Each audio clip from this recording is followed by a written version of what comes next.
Well, despite weird technical difficulties on what are we on? Jordan, what are we on? Jordan from Cruch Wears No Pants, joining the Missing Lynx Podcast, post-game live stream, whatever you want to call it. But he's here.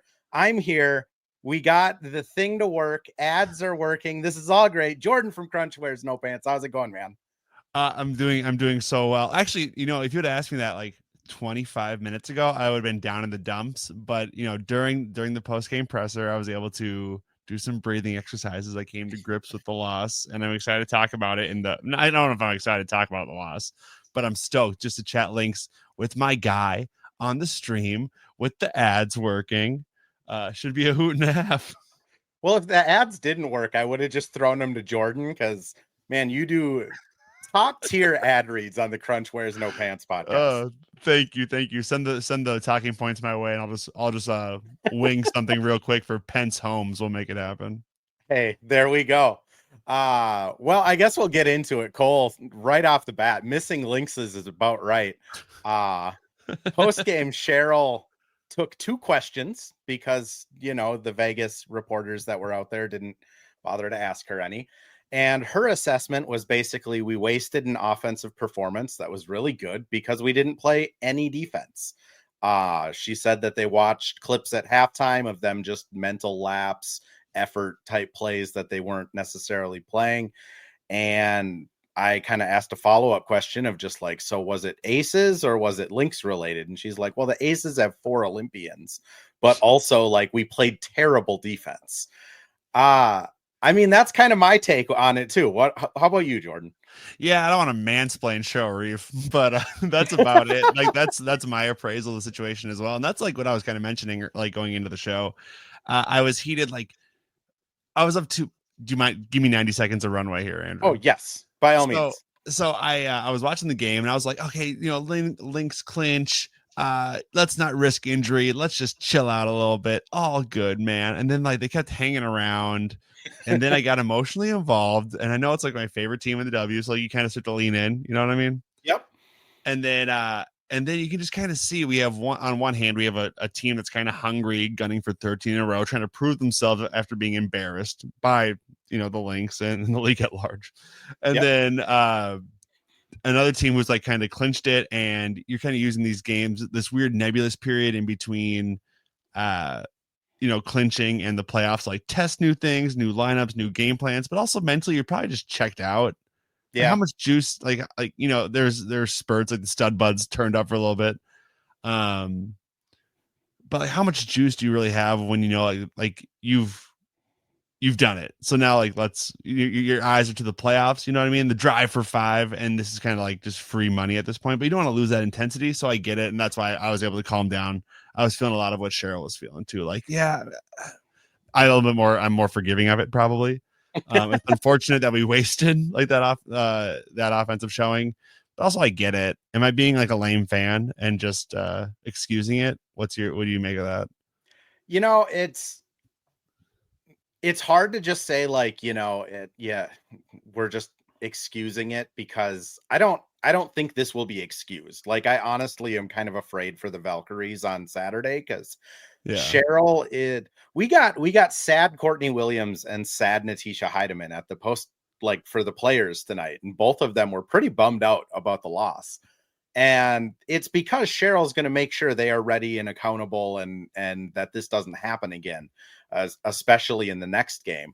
But I mean, you said it. This is an Aces team that the last time they saw the Lynx, they got embarrassed so badly that like Fee gets injured and it's literally chastising the coach for leaving her in for 20 something minutes.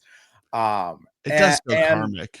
Yeah. And like the Aces are fighting for the 2 seed. They are trying to put the whole league on notice.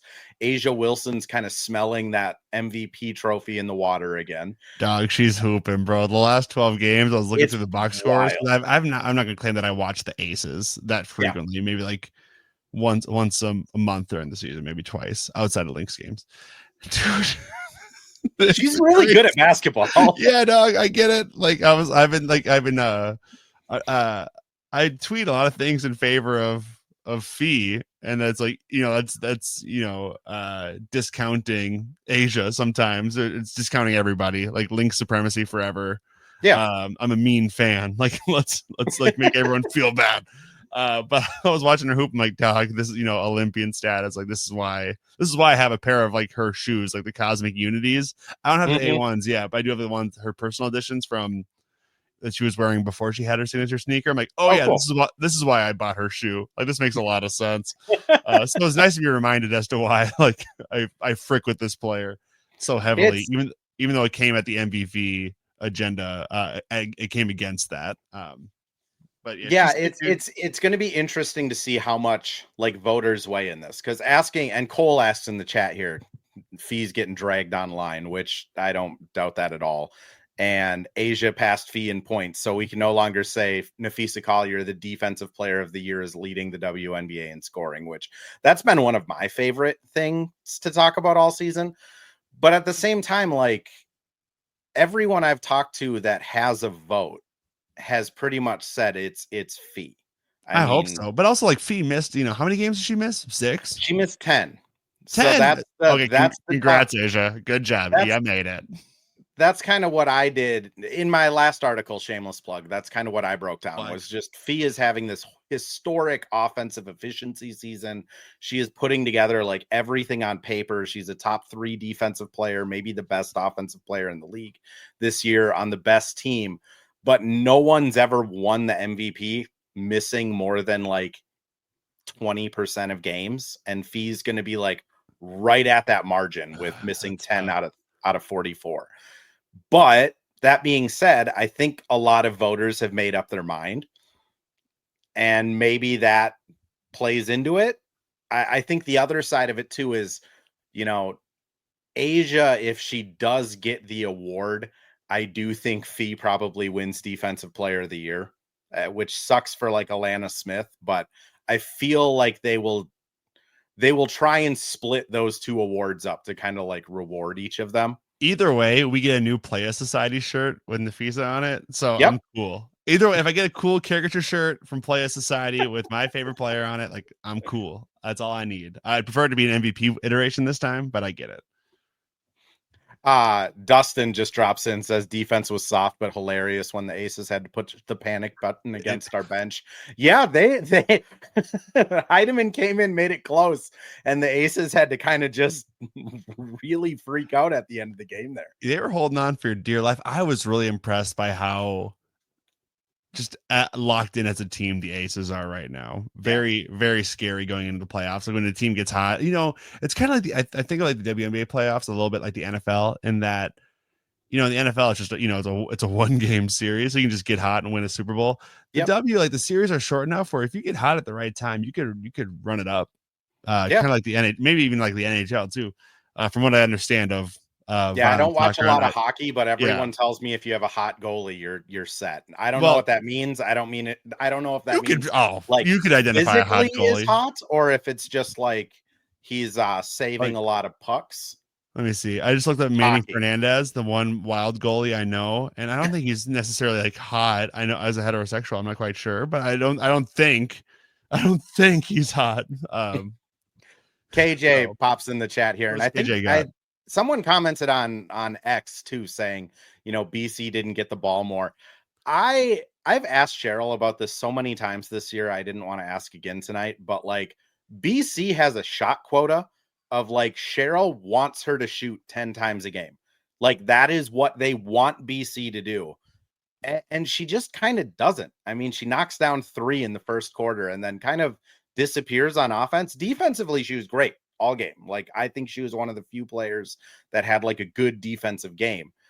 But like it is crazy how a 40% shooter, you need to beg to shoot the ball at times. Is this well, I have a couple questions for you. In an ideal world, is she like the 3rd option offensively or 4th?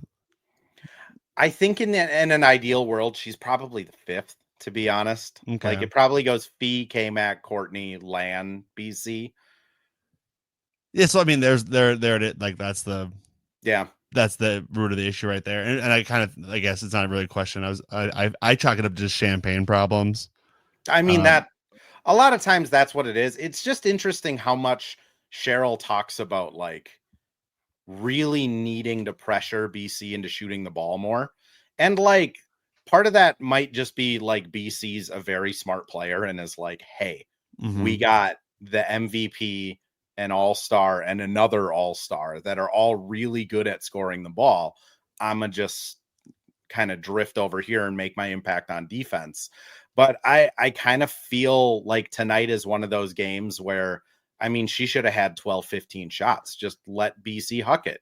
There's if she shoots it 15 times and you lose, like it still doesn't impact the standings. But where I bump against this, and I know you had Brandon on the show, the math part of Crunch wears no pants. When I see a Courtney Williams long two, or an option for BC 3, I'm kind of like, oh, why didn't we just hit the BC 3, please? Like, I don't like math in my sports. Don't get it twisted. But it's kind of like, I don't know. It's the law of the world. I would love to, makes more sense to go there.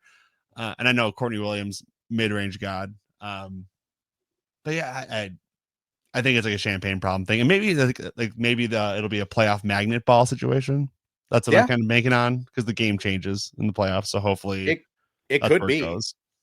Jordan, I'm going to throw us over to a quick ad here quick. And then when we come back, we'll have some more fun. I promise. Pay the bills, brother.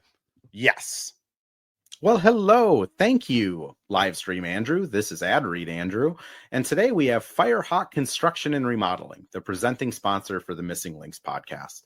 Firehawk Construction and Remodeling strives to inspire people to follow their ideas, working with respect and understanding to create a quality, tailored result. Firehawk Construction and Remodeling, located in Blaine and serving in the North Metro area, is here to help you with your building and remodeling needs.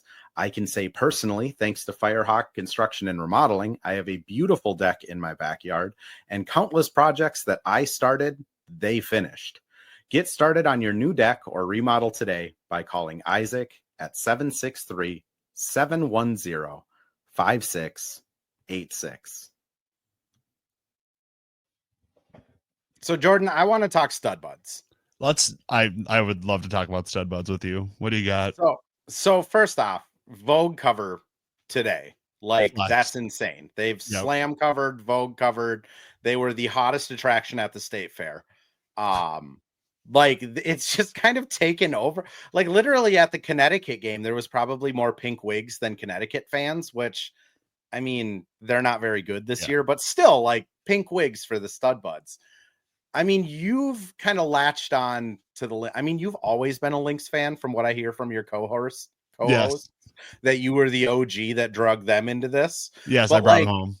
Could you ever imagine like a WNBA kind of phenomenon taking over like this? Like this isn't Caitlin Clark, like, Iowa fans, all of that stuff. This is legitimately just two people having fun on the internet that have taken over the world.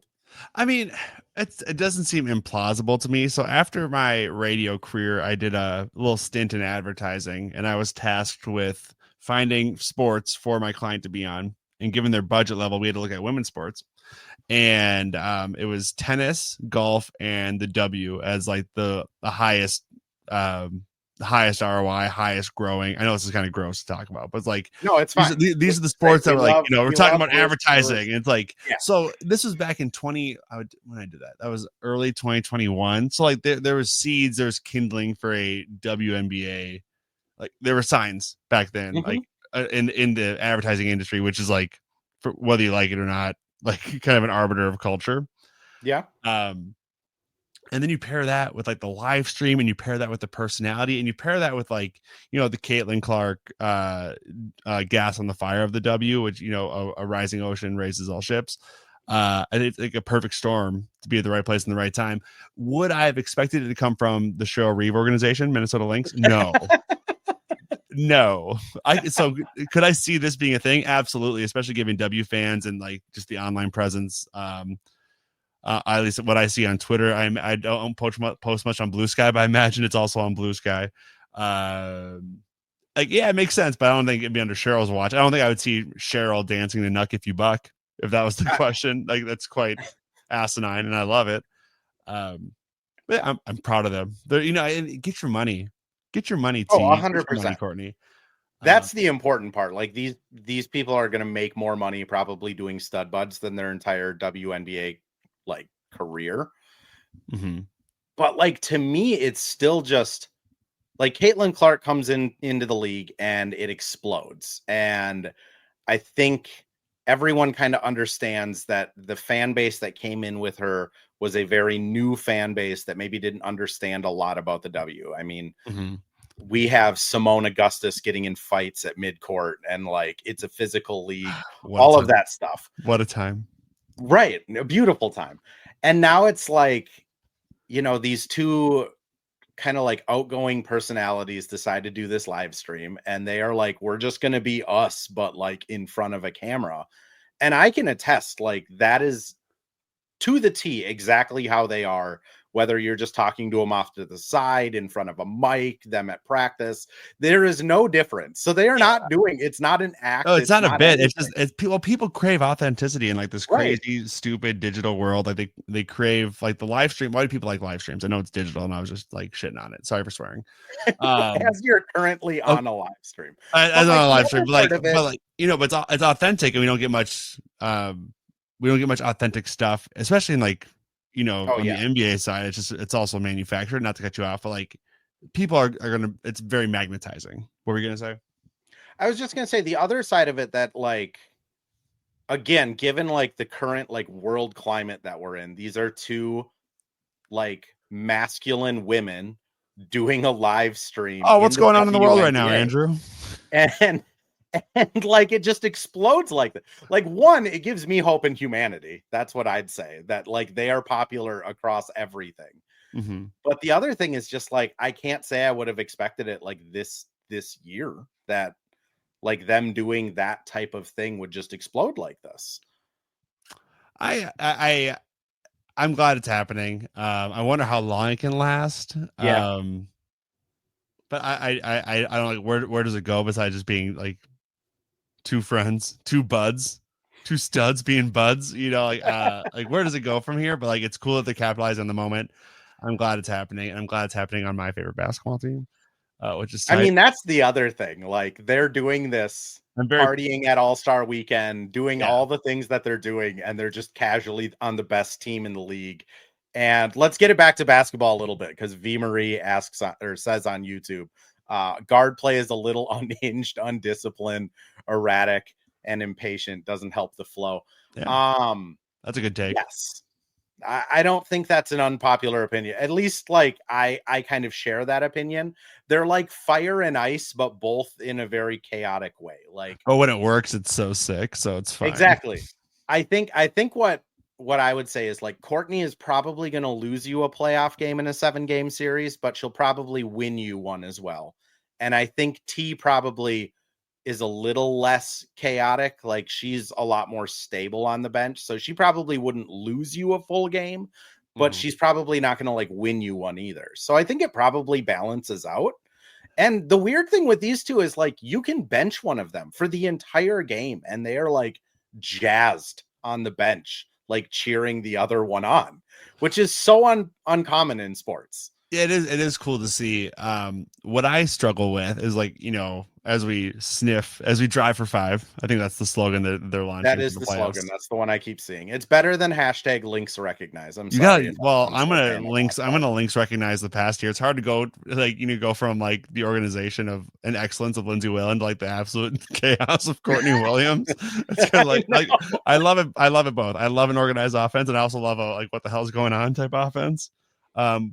And I know it's been, you know, probably 7 or 8 years since I've seen a Lindsay Whalen offense, but let me tell you, I knew it was orderly. Different though. Like it's a little different. Like it's funny because like Cheryl, I think it shows the development of like her as a person by being able to manage a Courtney Williams offense.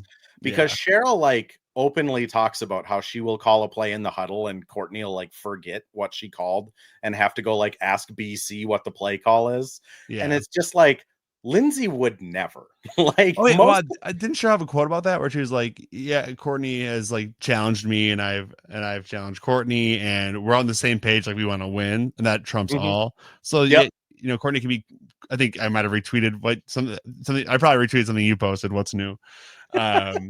You are one of the OGs. I love retweeting. Great journalism, dog. Let me tell you. Thank you. So I like to see it, and Courtney's taking to the Lynx organization and what she's contributed in 2 seasons. 2 seasons. 2. Yeah. It feels like both a lifetime and just one at the same time. What's been so crazy with Courtney is that, like, I know in its last playoff run, it was kind of like talked about to death because Courtney refused to let anyone call her a point guard. That was me and her ongoing joke for 3 months.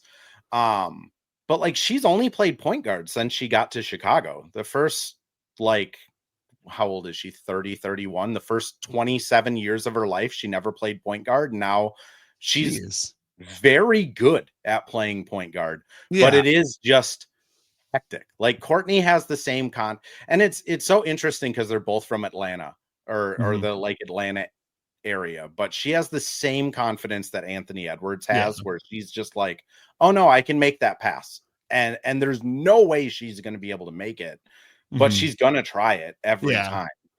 And like, that's why she'll win you a playoff game. I wonder when we're going to get the collaboration. It's only a matter of time. Like, I'm going to be honest. I asked John about it. John Krasinski was on, which I loved your tweet, by the way, of like, we're going from John Krasinski to Jordan. Hell yeah, dude. And then Jonah Maves is going to be on Saturday. Maybe like the most clip heavy Twitter poster ever. 2 great sports journalists and then like a DJ, former radio guy. Let's go. let's get these insights. This is what the people want. But like, I asked John about it, and he was like, hey, I'm not gonna, like, they're both in the practice facility together. Would you really think it's impossible that Courtney would just walk right up to Ant and be like, hey, come on this live stream? And Ant would probably be like, yeah, all right. And then it happens without any PR, without anyone else being involved. I'm sure, because like that's who they are. I would love that. I would. We need to see it. We deserve it, and I want merch from it, of course. Shocker. Hopefully, it happens from day one. Stud buds. I want more than what I want. More than how do I say this? I want Ant and Courtney to give us some content.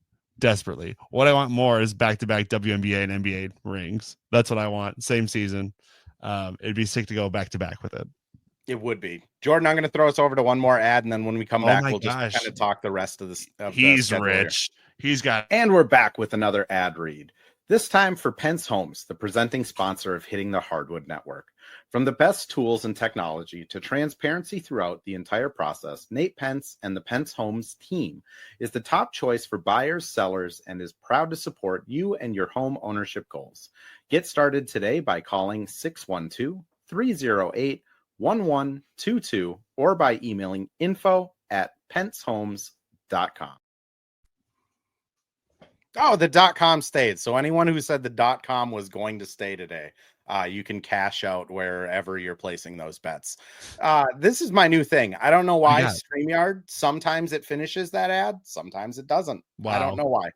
It's fun to play games with your sponsors. They always love that. Nate's a cool guy, and I don't know if he was in the chat earlier. I don't know if he makes it to minute 23 in these, but at 11:51 p.m. If he does, shout out Nate Pence. So Jordan, obviously the rest of the schedule, not, very like enthralling, I would say, right? 2 games against the Valkyries, who are fighting for playoff seeding. Nate Pence is here. Shout out, Nate. You're amazing. 2 games against the Valkyries, one of which I hear you guys are trying to fill an entire section of your. Yeah, we're doing it. So during the Lynx season, we switched from Crunch Wears No Pants into Prowl Does Wear Pants. So Prowl Does Wear Pants will be there. I forgot the section info. We'll tweet it out at No Pants Crunch eventually, but pull up to the game on 9/11 and just take in some hoops with us, man. Should be a great time. When you say that out loud, it's not great. Oh, because I'm Middle Eastern, you have a problem with it. Okay, Andrew, I get it. I'll leave. Pull up to the game on 9/11 is wild. Nate says pink wigs given to everyone. Yes, there you go. That can be your thing. The pink wigs. Yeah, just fill the whole section with pink wigs. I think we're going to. So Panty Nation, what do we call this? Missing Lynx? What do you call your fans? I'm Hitters? still in utter disbelief that I have The fans. Dookies? So. Are the Dookies your fan? All the Please don't Panty call them Nation the members, Dookies. all the That's dumb. Dookies pull up to the Valkyries game. It's Fan Appreciation Day, last game of the regular season. Should be a great time. Nate says that's the fan giveaway. You don't even have to. No, yeah, that is the fan giveaway. Yeah, I think they're all going to be on the Oh my God, that's amazing. I'm going to try and peer pressure everyone in the media to wear them and immediately throw away their credibility. Yeah, which is fine. That's the advantage of not going to journalism school and then getting a journalism job, is I'm just going to peer pressure people into wearing wigs when they shouldn't. So anyways, we're back on track. Let's veer back on the road here. Yeah, this is an episode of Cruch versus Napheesa. Let's go. Against the Fever. The Fever just announced Caitlin Clark done for the year. I mean, is there anything you're looking for out of the last 3 games? Good times. No injuries. There you go. That's as simple as you can put it. No injuries. Dejanay Carrington's the only person on the injured list, and I'll be honest. You think it's serious? I think if this was the playoffs, she'd just be playing. I mean, it sounds like she's been dealing with this shoulder kind of popping in and out of socket all season. That's a horrible thing to think about. I mean, literally, it sounds exceptionally painful. And like, given Dejanay the last game she played, just dry eye popped into contact off the court. She is tougher than I am, but like, I think if it was playoffs, she'd just be going. Yeah. I think it just makes sense. She knows the offense. She knows the defense. She's pretty well adjusted to the team. What's the point of having her go through pain to just win games out of principle? I'm not too worried about it. Yeah. If I could see a couple jogs up and down the court on Fan Appreciation Night, that'd be cool. Just to see number 3 in action briefly, extra briefly, just to be like, proof of life, proof of dribbling ability, and then get out of there. I'm cool. I'm genuinely hoping we get like 20 minutes of Kosu one of these games, because on last game of the season, you think no one's getting run that game? I hope not. I hope no one's getting run. I hope we get to see. They might put my daughter in. Cheryl might just point to the 3-year-old in the really big fee jersey and be like, Lily, you're in. And I'm like, oh shit, it's happening. So far ahead of time. No, Kosu is just one of those players that every time I ask a player about her, they just light up, because she's 20 now. So it's the Lynx players taught her how to drive. She has her license because of the Lynx players helping her. She's redoing her jump shot and always is in the gym working. And the next words out of their mouths is usually something along the lines of she can do things athletically that no one can do. So that makes me think, can she dunk or something? What are they hiding on their bench? Put age on a poster. Yes. She's 6'3".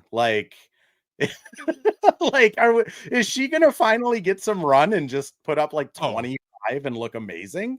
It feels like it does feel like it does. Yeah. I think I would start betting on that. If FanDuel has the over-unders posted for that game, I'm mashing the over.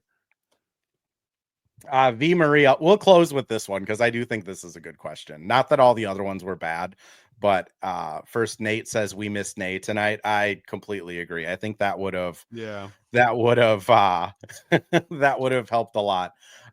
Nate says he would like to hear more about Lynx players taking Kosu for driving lessons.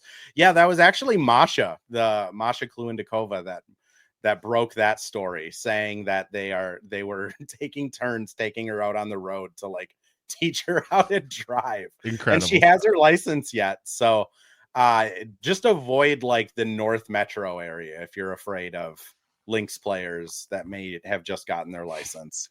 Kosu's defense was great tonight. Completely agree. She was great in her minutes.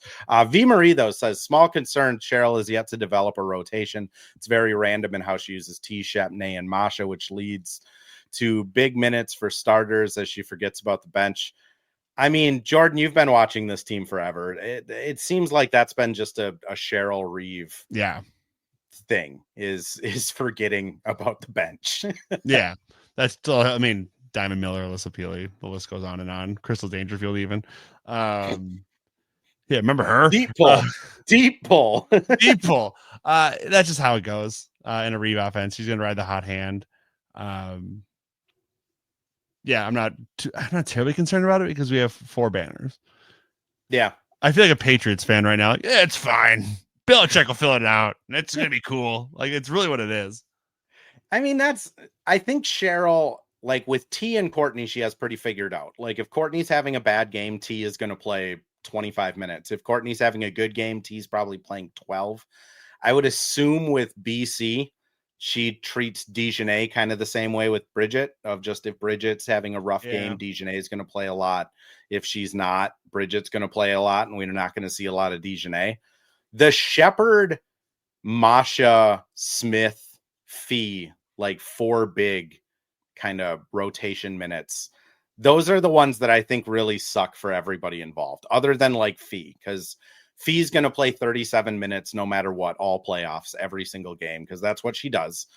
But like Cheryl's kind of proven that like if Masha has it cooking, she's just going to leave her in the entire quarter, and then Jess isn't going to play. Yeah, there's do you watch anime? I'm taking a crazy left turn. Do you watch anime? I watched anime in high school. Okay, there's an anime called Haikyuu. How old am I? 16 years ago. Well, you got to fire up Haikyuu. It's a volleyball anime, and the coach in that anime does the same thing. Like just a random bench player, like it's your time, and just you might not see them for a season or 2, but then they're gonna pull up and they're gonna bail you out of a pinch. So maybe Cheryl Reeve is just a big Haikyuu fan. That's my theory. She just takes after the coach from Haikyuu. Highly recommend. It'll make you cry. You'll care about high school volleyball in Japan as much as you care about the Lynx. That would be a career arc for me if I started caring about high school volleyball in Japan. At least this cartoon team, they'll win your way into your heart. Okay. Like that's the cartoon team. Yeah, they're just the cartoon team. But that's what I equated to. Just like that's her coaching style, and that's after she's been here 15 years now. Yeah, something like that. I've kind of become oblivious to it. I mean, I'll say this, like when JJ Redick had that game against the Wolves where he played the starting 5 the entire second half, didn't put a bench player in for even a minute, 24 straight minutes for all of those guys. The Lynx had a training camp kind of scrum the next day, and I think Kent asked her about it and was just like, so Cheryl, you see JJ's rotations? And Cheryl's answer was something along the lines of, thank God somebody's worse than me. So it's like she's acutely aware of it. Yeah, I mean, if that means anything. I think it's totally within. I think I'm very pro JJ doing that. Actually, there's big arguments on Crunch Wars No Pants about that, and I'm very pro Cheryl doing it. If these are the best players you got, and that's what you think as the coach, especially someone like Cheryl who's proven, then by all means do it. I'm not one to try and overthrow the best coach in W history. What do you got? Oh, I was just gonna say, Meme just makes a good point of like Nay against more physical teams like Seattle. Hope she gets more minutes. I think that's why they got Dejanay. Like she just gives, like if you're worried of if T or Court can handle a opposing team's point guard because they're bigger or more physical, Nay is just a pit bull. Like she is going to shut down whoever she is on. I mean, I have so much respect for her, especially like now knowing that she's been doing all of this with a shoulder that just on a whim decides to pop out of socket and pop back in. Like she's an incredible human being. Her dog, I always knew she was a dog, but then seeing it in your colors, you're kind of like, whoa. And just like I remember those first 3 or 4 games with her, you're like, oh my God. Like, this is it's hard. I mean, as Minnesota fan, I think all sports fans like this, but especially with Minnesotans, if there's a player that comes and just tries hard and embraces it, you just endear yourself to the fan base.